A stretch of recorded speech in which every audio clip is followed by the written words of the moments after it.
முதுமலை புலிகள் காப்பகம் மசனகுடி அருகே உள்ள கிராம சாலைகளில் வெளியூர் சுற்றுலா வாகனங்கள் சென்று வர நாளை முதல் தடை விதிக்கப்படுவதாக வனத்துறை தரப்பிலிருந்து அறிவிப்பு வெளியாகி இருக்கிறது.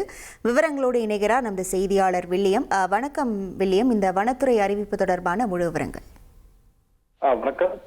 முதுமலை புலிகள் காப்பகம் மசனகுடி மற்றும் சுற்றியுள்ள கிராமப்புறங்களில் வெளியூர் சுற்றுலா வாகனங்கள் சென்று வர நாளை முதல் வனத்துறை தடை சொல்லுது.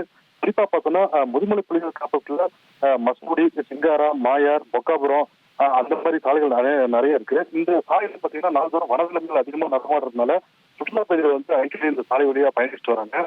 அப்போ மான், கரடி, புலி, சிறுத்தை போல இந்த வனவிலங்குகள் சாலையோரத்தில் இருக்கும்போது சுற்றுலா பயணிகளும் மற்றும் பலர் அந்த சுற்றுலா பயணிகள் அந்த வனவிலங்குகளுக்கு தொந்தரவு கொடுக்கறதா ஒரு புகார் இருந்துச்சு. இதை தொடர்ந்து 2019 ஆண்டு உள்ளூர் மக்கள் இந்த சாலை வழியா யாரும் போகக்கூடாது அப்படின்னு ஒரு சென்னை உயர்நீதிமன்றத்தில் ஒரு தடை விதிச்சிருக்காங்க. ஆனா அந்த தடை இது நாள் வரைக்கும் அமல்படுத்தாத நிலையில நாளை முதல் இந்த தடை அமல்படுத்தப்படுவதாக வனத்துறை தரப்புல தெரிவிக்கப்பட்டிருக்கு.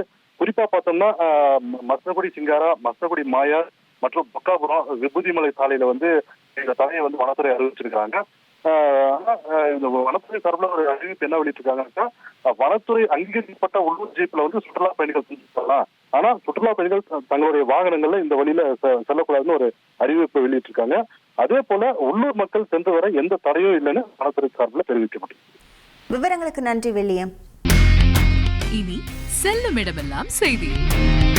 தந்தி டிவியின் வாட்ஸ்அப் சேனலை ஃபாலோ பண்ணினா செல்ல இருக்கும் இடமெல்லாம் செய்தி.